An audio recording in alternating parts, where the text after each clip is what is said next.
honetan, justu atal nahiko berezia bizitzea egokitu zitzaion Estatu Batuetan. Orduan, gomidatu dugu, berak badu liburu bat horri buruz, gazteleraz Euskadi Saria irabazi zuen eta gero euskaratuta ere badago. Orduan, hartuko dugu liburu hori apur bat ardatz edo aitzaki moduan, hitz egiteko bere bizipenen inguruan. Baina, bueno, azteko agian eskatuko diogu Mikeli aurkeztea bere burua, dudarik gabe gauza gehiago ditu aipatzeko bere buruari buruz. Ez zait asko gustatzen nire burua aurkeztea, baina arratsaldeon guztioi eta eskerrik asko etortzeagatik egun makal honetan, ez? Baina behintzat hemen barruan ondo gaude. Nire burua aurkeztu, ni arbizuarra naiz, Sakanakoa, Nafarra, urte asko egin ditut kanpoan, Aitorrek esan duen bezala nazioarteko kazetaritza egiten dut, edo nazioarteko gaiak lantzen ditut, eta horretan pasatu dut nire bizitza profesionala. Azkenean, orain, azken urte hauetan telebistan, ETB-en, baina aurretik ere Euskadi Irratian egon nintzen, Euskaldun Egunkarian ere aritu nintzen, Euskal Herria Irratian Iruñan hasi nintzen kazetaritza egiten, eta ondoren, esan bezala, korrespontxal izan nintzen, bai Bruselan, bai Estatu Batuetan, baina egokitu zait, eta privilegio hori izan dut, kazetari moduan, munduan zehar ibiltzeko, eta munduko hainbat eta hainbat herrialdetan, eta gatazketan, bake prozesutan, hauteskundeak kubrituz, eta beste hainbat gauza eginez, bidaiatu ahal izan dut nire profesioari buruz, eta esan bezala hori niretzat izugarrizko privilegioa da, ez? Eta ezagutu ahal izan ditut, inoiz espero ez nituen gauzak. Esaterako duela 2 egun etorri naiz Groenlandian aritu gara reportaje batzuk egiten, Artikoan, eta hori izan da nire azkeneko lana, baina aurretik Palestinan egon nintzen, Gazakoa kubritzen, altzen moduan ezin dugulako kazetariok Gazan sartu, baina hor egon ginen baita ere gure reportajeak egiten, eta hori da nire ibilbidea. Ez dela txikia. Azteko, egingo dugu apur bat atzeko aurrera. Zergatik erabaki zenuen Madrilgo baimenarekin askatasunaren lurraldetik ospa egitea eta Euskal Herria itzultzea? Arrazoi asko gontzen, tartean 2 seme ditu dela eta nahi nuela haien bizitza edo haien haurtzaroaren parte bat behintzat Euskal Herrian egitea. Eta neurri handi batean nire semeak gringotzen ari zitzaizkidalako, ez? Gehiegi. Hasieran grazia egiten zidan, ondo egiten duten ingelesez, baina momentu bat iritsi zen, esan dola, uste dut itzuli beharra dagoela. Ez zuen zerikusirik izan Trumpen agintaldiarekin, izan ere kazetari batentzat oso interesgarria izan baitzen lehen agintaldi hori, ez? Ni egon nintzen Estatu Batuetan Obamaren azken urteetan, eta Trumpen lehen agintaldiaren lehen urte horietan, ez? Eta egon nintzen herrialdearen eraldaketa prozesuaren lekuko moduan, ez? Eta hortik dator gero, Arrakalen kontua, Las Grietas de América, eta gero Amerikaren Arrakalak liburua. Azkenean hori baita Estatu Batuetan gertatzen ari den, azuk esan duzun bezala askatasunaren herrialdea da, beraiek hala deitzen diote, eta neurri handi batean arrazoia dute, Estatu Batuak izan ziren lehen demokrazia modernoa, ez? Eta bere ñabardura guztiekin, eta gaur horretaz uste ditza egingo dugula, ez? Baina nolabait ere izan zen proiektu hura, Jefferson, Washington eta fundatzaileek aurrera eman zuten proiektu hura izan zen oso proiektu berria, ez? Eta askatasunaren lurraldea izan zen behintzat Europatik joandako zurientzat batez ere, baina Estatu Batuak eta gaur egun hori aldatzen ari da. Estatu Batuetako historian konstante bat da hori, ezta?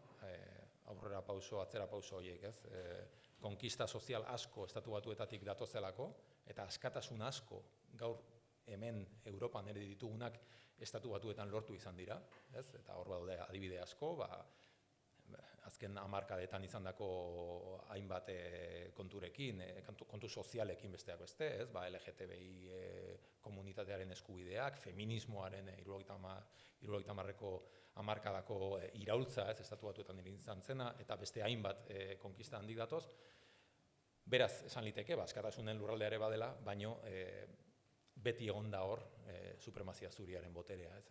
Eta hortan datza pixka bat Estatu Batuen arrakala hori. Eta gaur egun ikusten ari garen hori Estatu Batuak erabat zatituak daude, eta Trumpen agintaldian ikusi genuen eztanda hori, eskuin muturraren gorakada hori, horrek baditu sustraiak. Eta baditu sustrai politikoak, historikoak, gatazka baten parte direlako, ez, Estatu Batuetan.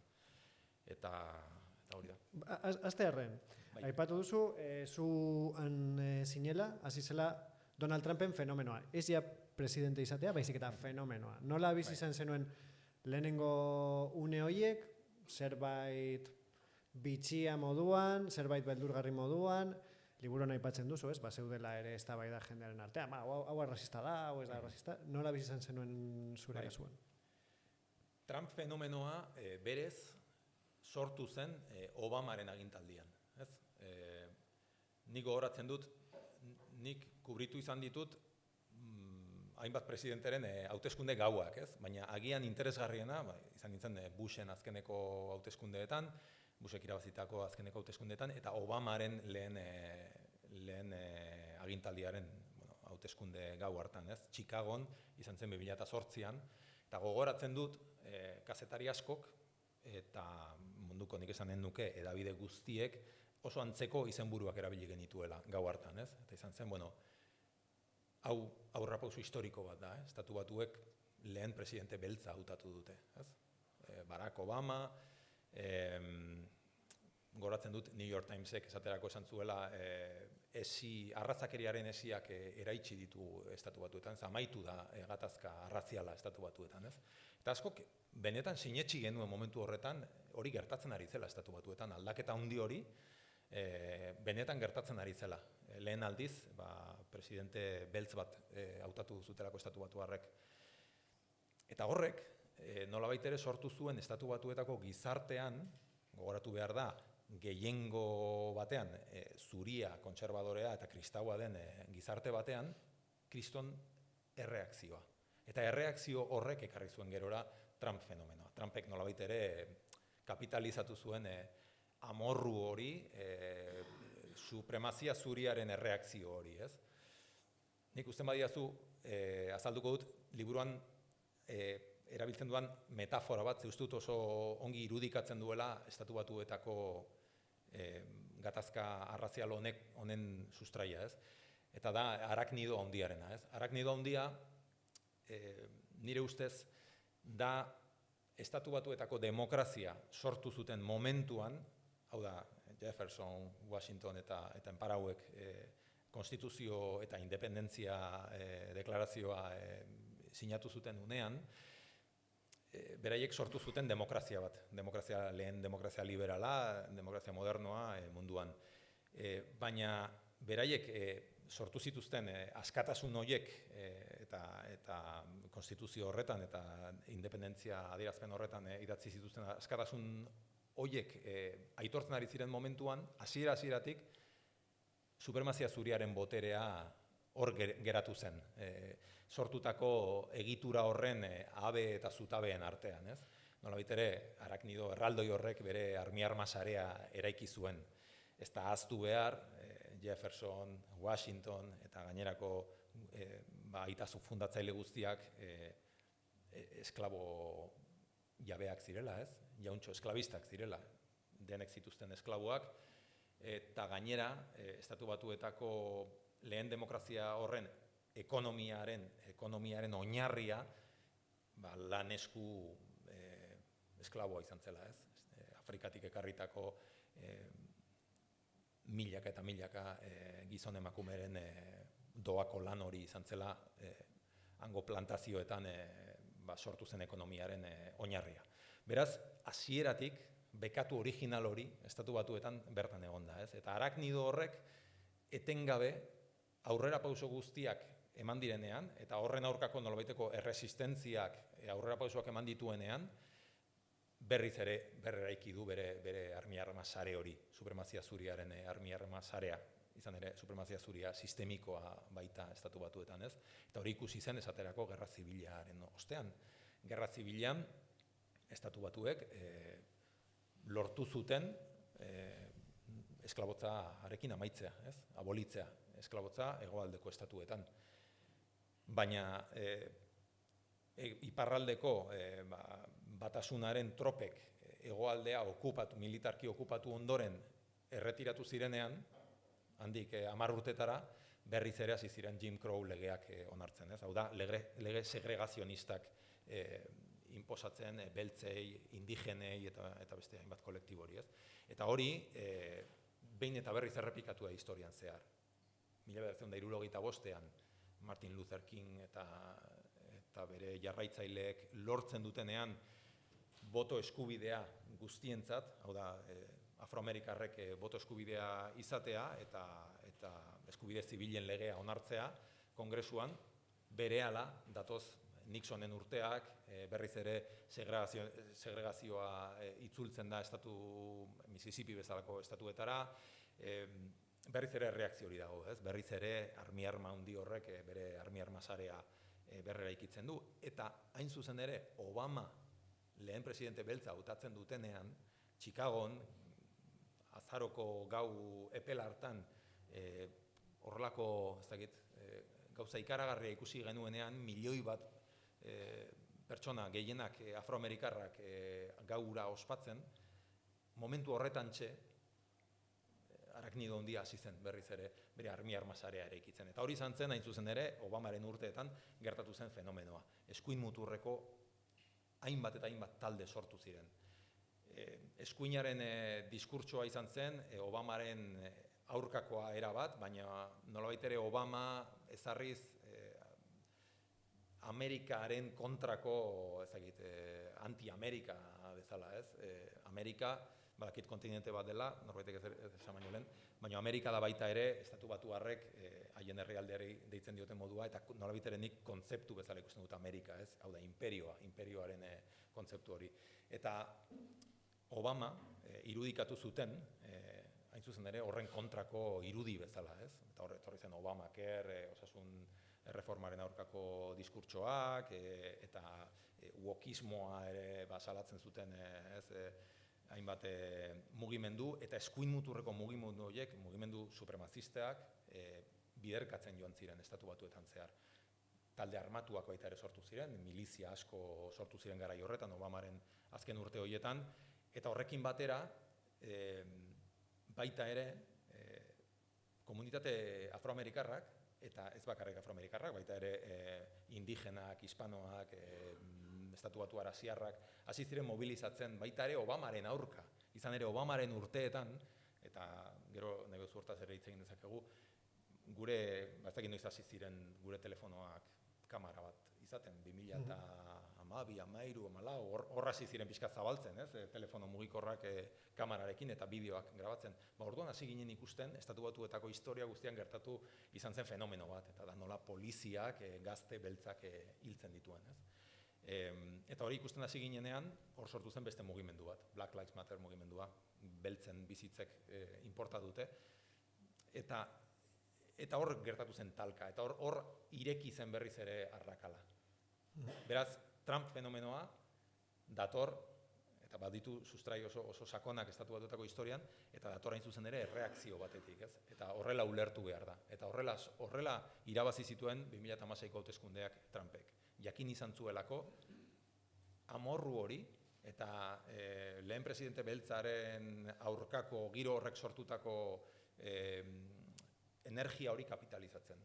Eta horretarako irabazi zituen hauteskundeak, eta hori beste gai bada, baina oso leku zehatzetan, berak bazekien non irabazi behar zituen, eta izan zen, zonalde industrialetan, historikoki zuriak diren, baina ezkerrak indarra izan duen hainbat konterritan, esaterako Pensilvanian, Michiganen, Ohioan, eta estatuetan irabaztean, hauteskundeak irabazi zituen, naiz eta Hillary Clintonek, bere aurkariak, iaia 3 milioi boto gehiago lortu zituen hauteskunde horietan, ez? Eta horrela iritsi zen Trump etxe zurira, eta hortik aurrerako historia badakizue. Eta Donald Trumpek badauka ere genealogia arrazista bat. Agian bere kasuan berea pertsonala hirurogeita hamargarren hamarkadan heltzen da ofizialki, ez? Osea, berak baditu kesak ofizialak eta salaketak ofizialak politika arrazistak ezartzeagatik, ezta? Bai. Trump familia, jakingo duzue, dira etxeak eraikitzen zituzten familia bat, ez? Bere aita, Trumpen aitak sortu zuen Trump Corporation enpresa, eta bueno, Trumpen aita, gero galdetu nahi nizun, baina agian azaldu orain. Baina, baditu loturak supremazia zuriarekin, eta Trumpek, bai, egia da, berak enpresa hartzen duen momentuan, eta hartu baino lehen ere, bera enpresako ejekutibo bat denean, dagoeneko hasten da, bere aitak ezarritako politikak enpresatik ezartzen ez, besteak beste, debekatuta zeukaten alokatzea, pisuak saltzea edo alokatzea beltzei, ez? Erabat zuriak ziren etxe bizitza blokeak eraikitzen zituztelako, ez? Eta horrek epaitegitara eraman zuen Trump, behin baino gehiagotan, salaketak egon ziren bere aurka, bere aurkako erreakzio handia egon zen momentu horretan, baina hor hasi ginen ezagutzen nortzen Donald Trump, eta Donald Trump dator familia supremazista batetik, ideologikoki bera beti bere gazte denboran hor egon zen, gero New Yorken beste ibilbide bat egin zuen, askoz ere bizitza ez dakit nola esan, liberalagoa zeraman, baina beti egon da hor, eta Trumpen ideologia beti hor egon da. Egia da, askok geure buruari galdetzen genioaz, baina arrazista da Trump, eta orduan, teoria pila bat zeuden, horren inguruan, nik uste dut gaur egun 2025. Urtean bere ibilbidea ikusita, aplikatu duten politikak ikusita, estatu batuetan gaurkoz zer gertatzen ari den ikusita, hainbat kolektiborekin, tartean etorkinekin, eta egiten ari diren sarekadekin, eta nik uste gaur egun ez dagoela inolako zalantzarik, baina momentu horretan bai, momentu horretan jende askok galdetzen zuen hori, ez?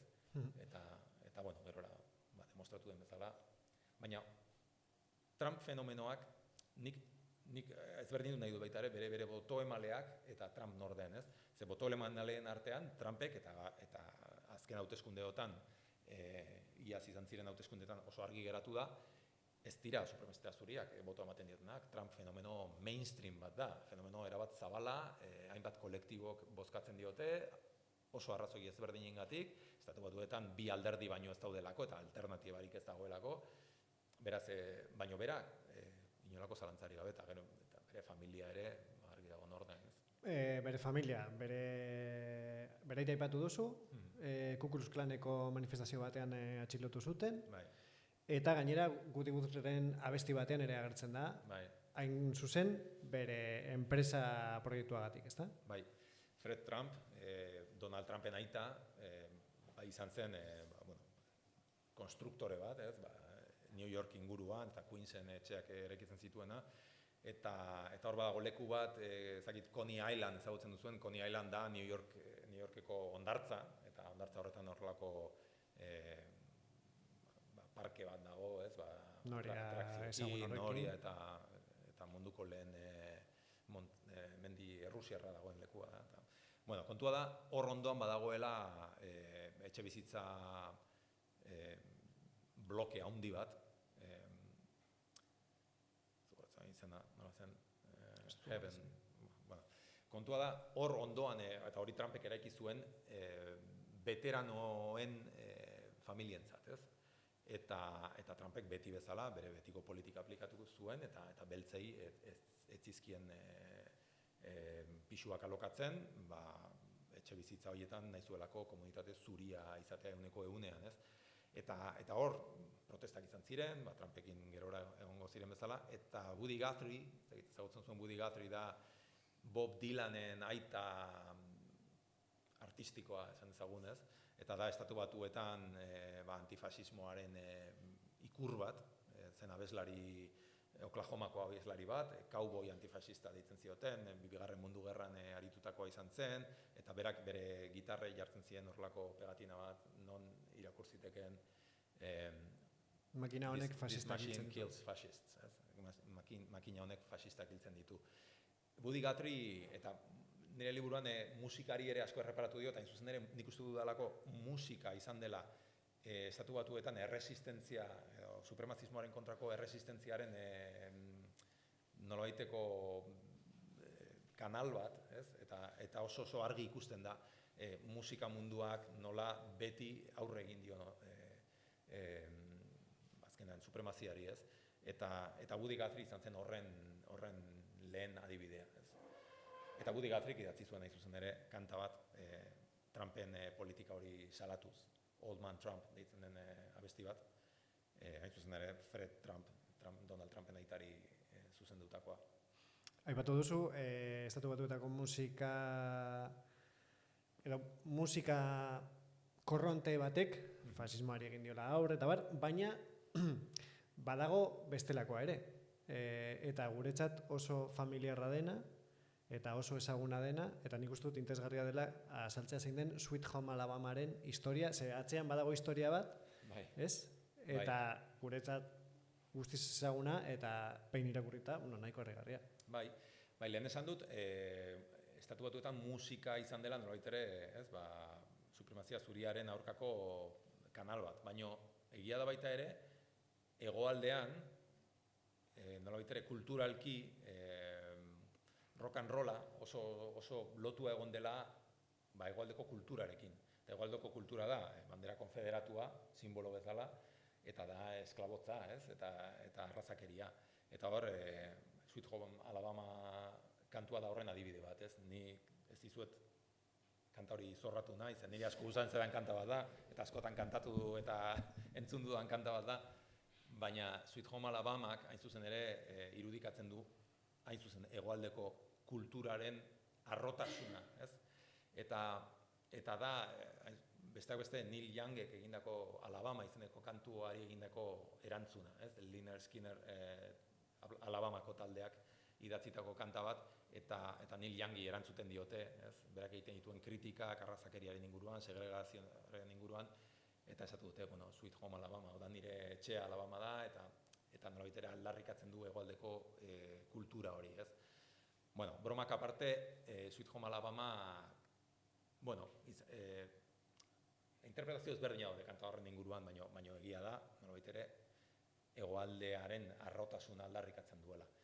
Eta kuriosoa da, baino, bandera konfederatua, eta nik gogoratzen dut, eta nik gaztetan izan nuela institutoko karpeta batean, manituen hor Ramones, beste bat talde punk eta bar, eta nukan bandera konfederatu bat, zegoen talde bat asko erabiltzen zuen, rock and roll talde bat zen, eta bandera konfederatuen historia Estatu Batuetan oso kuriosoa da. Gogoratuko duzue Kapitolioaren ordarraldian, sartu zirenean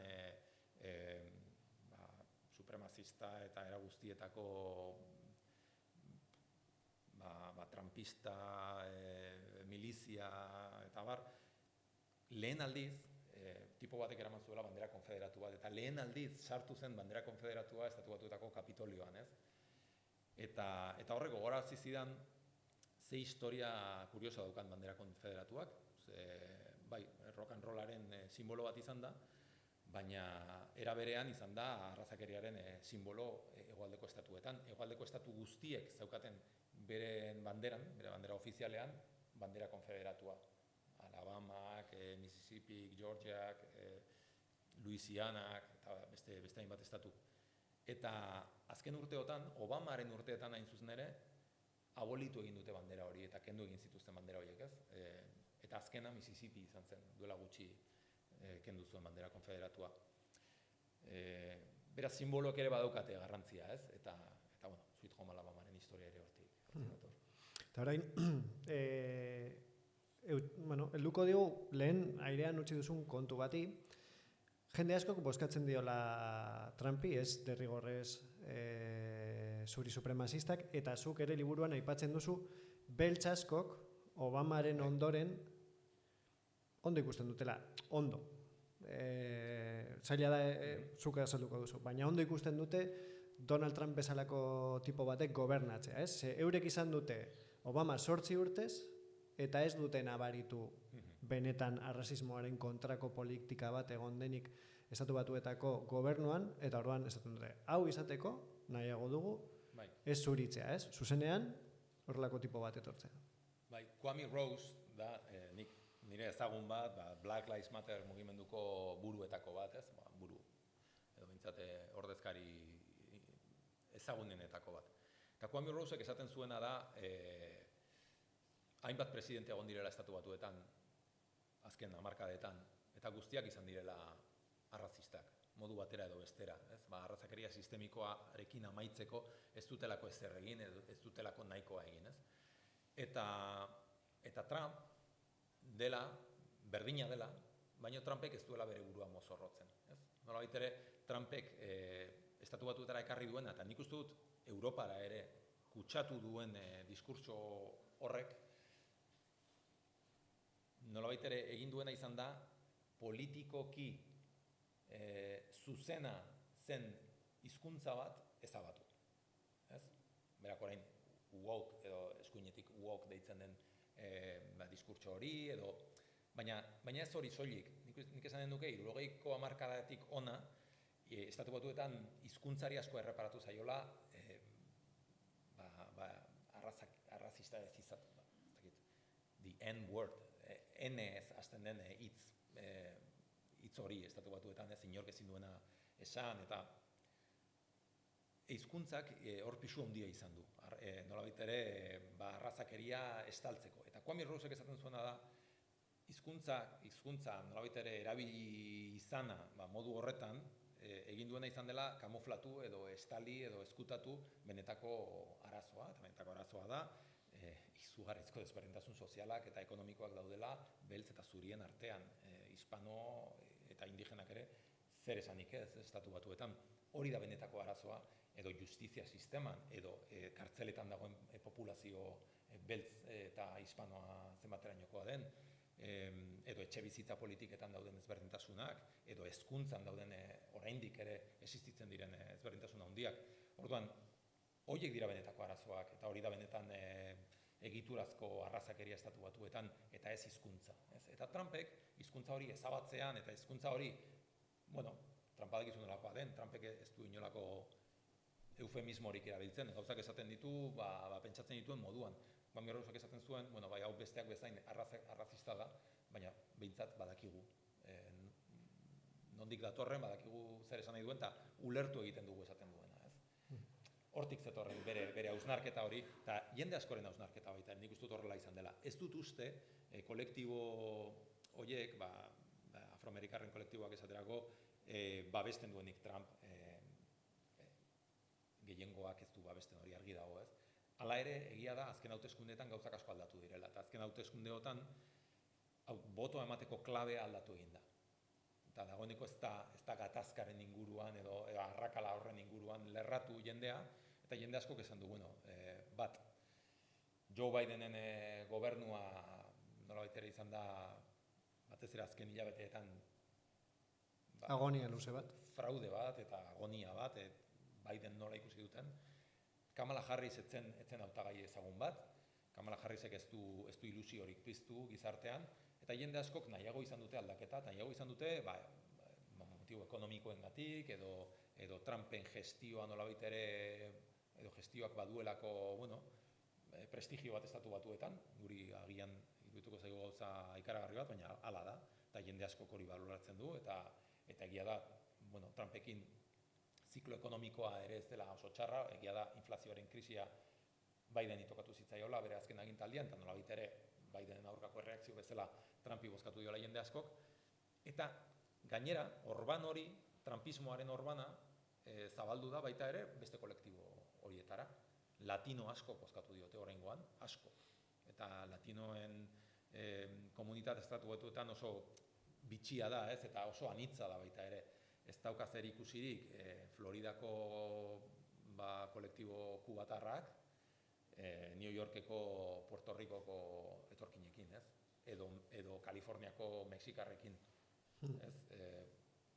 Argi dago, Miamiko kubatarrak beti izan direla errepublikanoak eta eskuindarrak, puertorrikeñoak eta mexikarrak Kalifornian agian ezkertiarragoak izan direla, baina egia da baita ere hispanoen artean erlijioak eta erliza evangelikoek indarra handia dukatela, eta latino askok eman diote botoa oraingoan Trumpi. Eta beltzen artean antzeko gauza bat gertatu da, ez? badago, beltzen artean ere badago sektore konservadore bat, erlijioarekin ere zerikusi handia daukana, eta Trumpi eman dio botoa baita ere.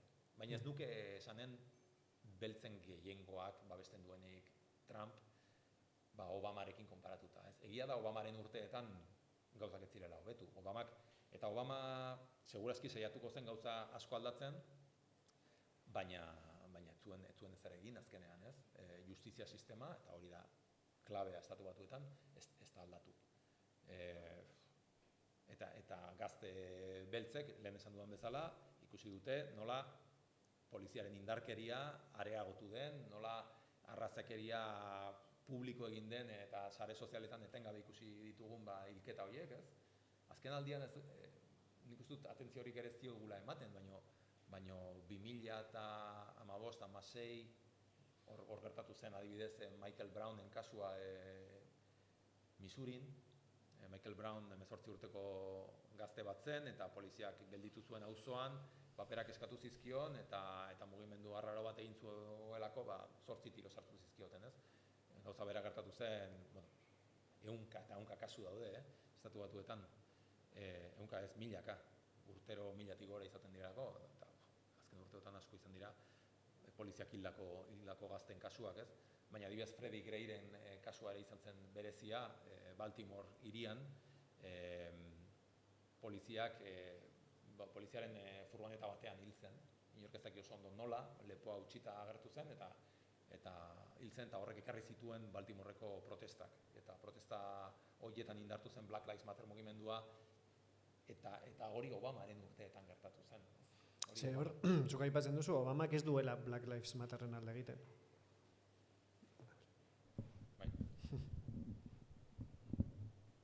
Aipatzen duzu liburuan, Obamak ez duela aldeko jarrera bat izaten Black Lives Matterren mugimenduaren alde.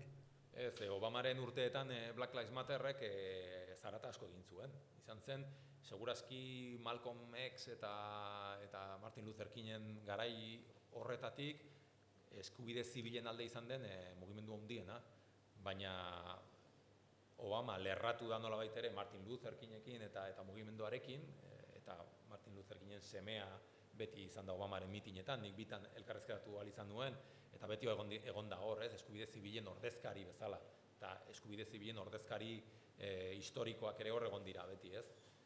Sharpton, reberendoa besteak beste, baina horiek dagoeneko ez zuten ordezkatzen gazte beltzen aldarrikapena, ez? Eta Obamak ez zuen, Obamarentzat izan zen, bere aurkako protesta batzuk izan ziren, ez? Obama saiatu zen gero erreformak egiten poliziaren barruan, poliziei kamarak jarri zizkien, besteak beste, baina hori ere negozio handi bat izan zen, ez? Beste kontu bada. Baina bai, Obamak ez zien horri erantzun bat eman, ez? Eta nolabait ere Black Lives Matter Obamarentzat arazo bat izan zen, bere azken urteetan batez ere. Eta batzutan Black Lives Matterren agerraldiak arreta handia erakarri du, baina bitxia da terrorismo supremazista txuriak ez duela inolako arretarik sortzen, eta hor egon dira, zuk ikusi dituzu, ikusi dituzu talkak, talde antifasisten eta Proud Boys, olako talde militaristen artean, eta nolakoa da batean eskala txikiko gerra zibil bat topatzea kaleetan. Hori nik uste 2017 izan zela urte klabea, eta urte horretan gertatu zen Charlottesvilleko protesta hura, ez? Ez dakit gogoratuko duzuen, Charlottesville da Virginia estatuko hiri universitario bat. Virginia orain, beti da swing state horietako bat, ez? Demokratean eta republikanen artean dagoen estatu bat, nahiko kontserbadorea hegoaldean, baina adibidez Charlottesville hiria oso progresista da, eta hor bertako alkateak erabaki zuen, udalak erabaki zuen, Lee generalaren estatua ekuestre bat kentzea hiriko plaza nagusitik, ez? Eta estatua hori defendatzera nolabait ere joan ziren estatu batuetako talde eskuindar, supremazista, fascista guztiak, ez?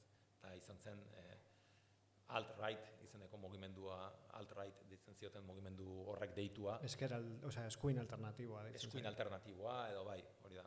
Horratzean zeuden pertsonaiak oso kuriosoa dira, Richard Spencer, besteak beste, Richard Spencer neonazi bat da, neonazi ezagun bat estatu batuetan, berak antolatu zituen protesta horiek, hor Richard Spencerrek bide batez, Duke neonazi klasikoarekin eta Ku Klux Klaneko buruarekin harreman oso estua izan du, baina baita ere Stephen Millerrekin. Stephen Miller da Trumpen aholkulari importanteenetako bat, eta Trumpen gobernuan gaurkoz dagoena. Stephen Miller ere badu, gaina judutarra da, kuriosoa da, baina badu iragan neonazi bat baita ere, Richard Spencer eta jende honekin, ez?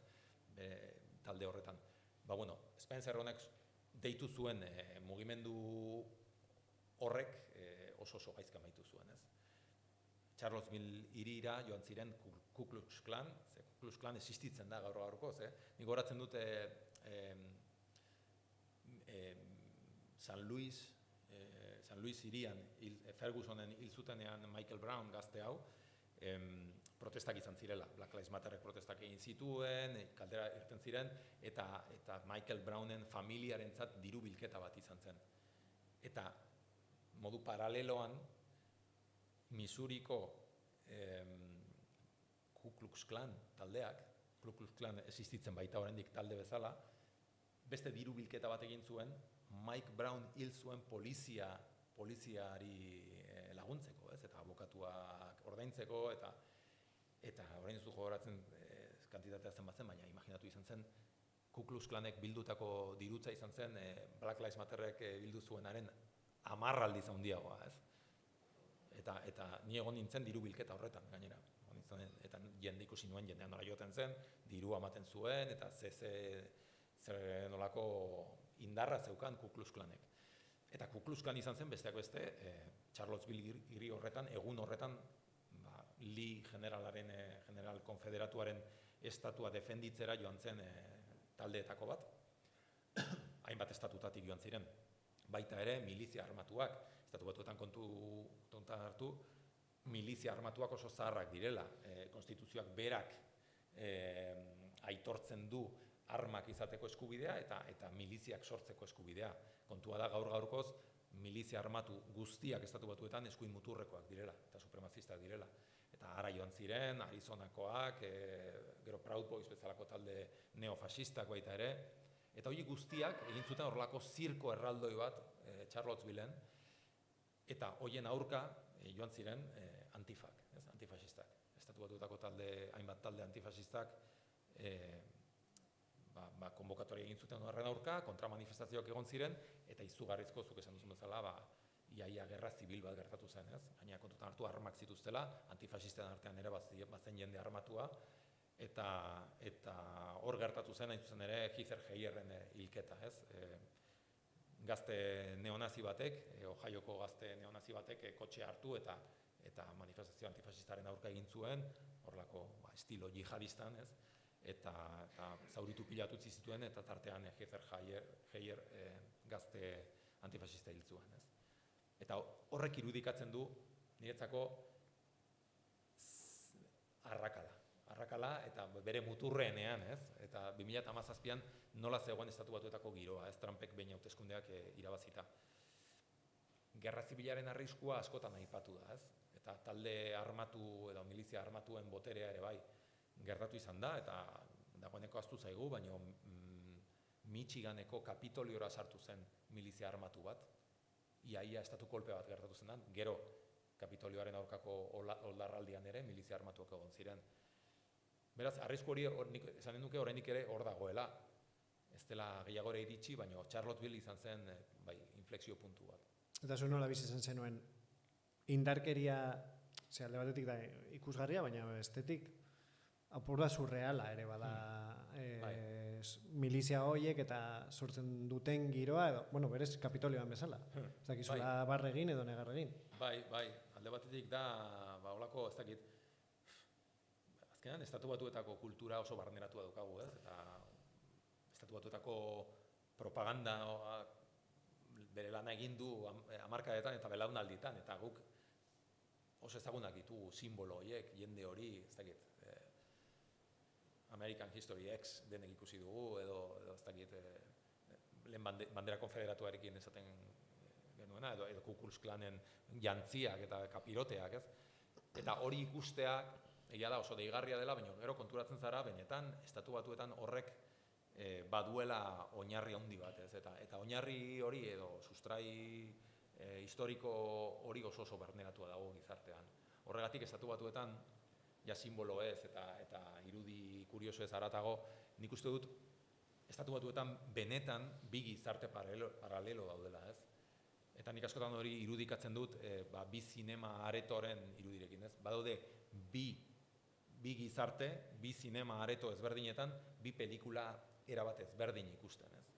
Eta batean ari dira ikusten pelikula bat non esaten den Biden ez zela presidente zilegia, iruzurraz irabazi zituelako hauteskundeak, gaurkoz hori errepublikanoen gehiengoak pentsatzen du oraindik ere, edo beste hainbat negazionismoaren hainbat kontu, edo pelikula hori da Fox Newsek edo Newsmax edabidek kontatzen duten pelikula. Eta gero, paraleloki badago beste areto bat, non kontatzen den guri ona Europara iristen zaigun bertsioa, ez? New York Timesena edo CNN eta ez daukate komunikaziorik bi herrialde horiek, ez?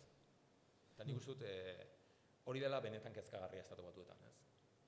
Eta ez dakit noraino iritsi daiteken talka hori, baina hori horrela da eta Estatu Batuetan horrela daude. Gerora gauza bera gertatu da Europan ere, eta ari da gertatzen. Nik uste dut prozesu horretan dagoela Europa ere, ez? Eskuinmuturraren goraka da, ikaragarria da, hainbat gero nego zuitza egingo dugu hortaz ere, ez? Baina hainbat herrialdetan, eta hori da torra zuzen ere, hori izan da baita ere, Estatu Batuetatik importatu dugun kontu bat, ez?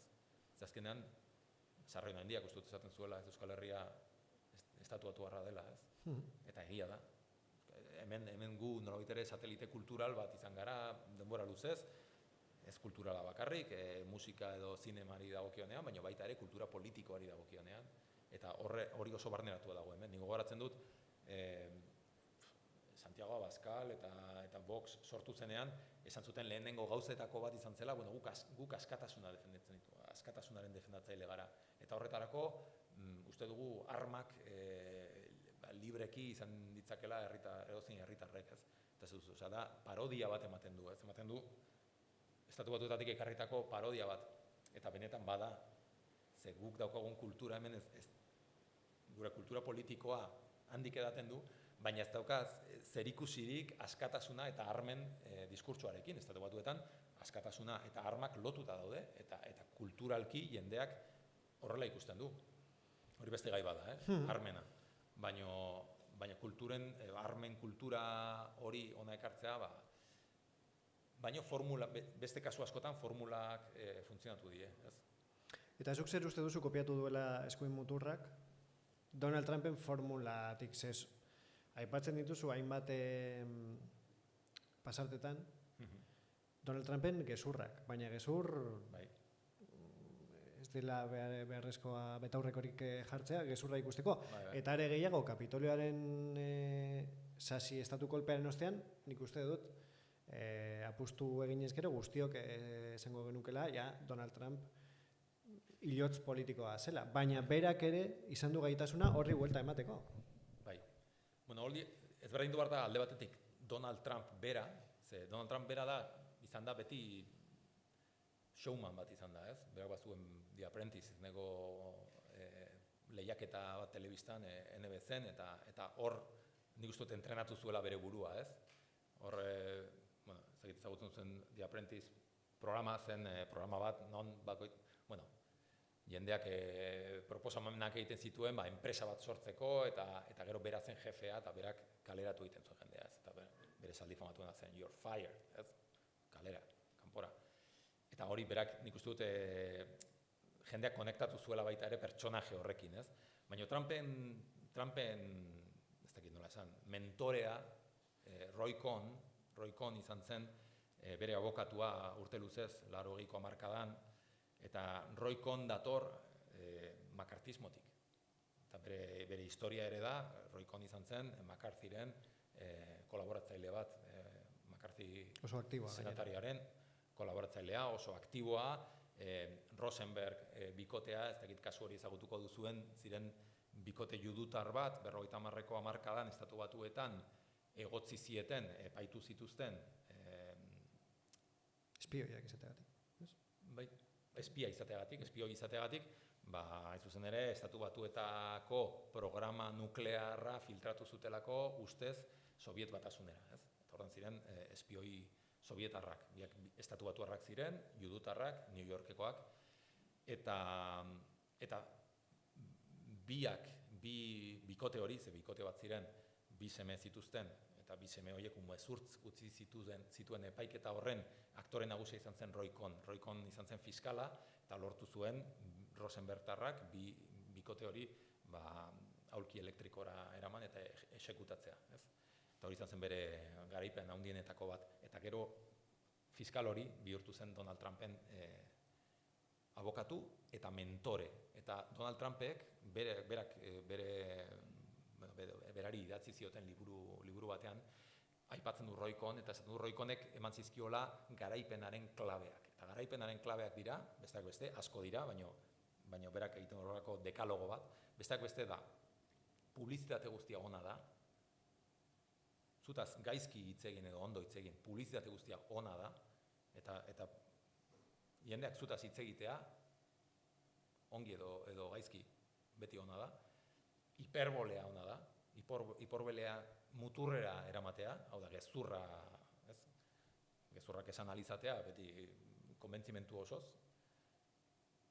eta bi horiek dira, bi klabe nagusi Roy Cohnek eman zizkionak Trumpi, ez? Eta gero eraso bat da beti estrategiarik onena, eta Trumpek beti hori izan du, ez? Orain mugazergeekin ere gauza bera egiten du. Negoziatzen hasi aurretik zer egiten du? 150ko mugazergak jarriko dizkizut. Eta orain etorri negoziatzera. Ez? Hori da Trumpen eta egin du politika arrazistengatik salatu zutenean, berak salatu zuen. Bai salatu zuen, hori askotan egin izan du, ez? Edo nahi izan zuenean kasinoen negozioan sartu, Atlantic Cityn kasinoak eraikitzen hasi zen, nahi izan ziren Connecticut estatuan kasinoak zituzten indigenei kendu hori, ez? Eta horren egin zuen nahi izan zen, beraien aurka jo eta kongresura eraman, beti izan du hori, ez? Estrategia moduan. Horren, Trumpek zer irakatsi dio munduko eskuin muturrari, nik uste dut dela hori gezurraren impunitatea. Zu izan zaitezkela, izan ditzakezula nahi dituzun gauza guztiak, eta impune zarela, ez? Inork ez zaituela, eta berak hori verbalizatu dauka gainera, berak esan zuen, ni irten daiteke bihar 5. etorbidera, jendea hiltzen hasi, eta inork ez nau kritikatuko, eta irabaziko ditut hauteskundeak berdin, eta egia da. Muga guztiak hautsi ditu, muga guztiak, marra gorri guztiak pasa ditu, eta ez da ezer gertatu. Eta hori ikasi dute Europako politikari askok, ez? Ez dagoela eskuin muturreko populismoa edo nazionalpopulismo deitu izan zaion horren ezaugarri nagusia hori da, ez? Da, azkenean betiko formula da, ez? Beste totalitarismo guztiek erabili izan dutena, ez? Egia oso erlatiboa da, ez? Nik kontatzen badizut eta propagandaren bidez zure iritzi publikoa manipulatzen balin badut, baina Trumpek egiten du hori oso modu, ez dakit nola esan, brutalean, ez? Eta ohitu gara, ze egunero egiten du, eta egunero ari da bere sare sozialean, truth sozialen horrelako gauzak jartzen, eta dagoeneko ohituta gaude. Eta gero edabideak, Estatu Batuetako edabideak batez ere, baina mundu osokoak, eta nik nire burua ere sartzen dut, kazetari guztiok, liluratu gaitu. Ze da, titular bat bestearen atzetik, pum, eta beste, eta egunkariak betetzen ditu, eta telebista pantailak betetzen ditu, eta Estatu Batuetan kable bidezko telebistek joko egin diote hasieratik, baina CNN-ek, NBC-ek eta beste guztiek, ez? Eta hori jakin izan du Trumpek erabiltzen. Eta nik uste dut hori dela Trumpen lezio nagusia. Gaur egungo eskuin muturra eta eskuin mutur populistak erabiltzen jakin behar du komunikazioa eta lortu behar du Trumpen maila horretara iristea, ez? Osea, erabat impunitatea lortzea, gezurrari dagokionen eta gero bada beste klabe importante bat, eta da beldurraren diskursoa, ez? Estatu Batuetan, nik beti esatu dut, Estatu Batuetan gizartea dela. Alde batetik, nik ezagutu dudan gizarterik baikorrena, eta baikortasun hori da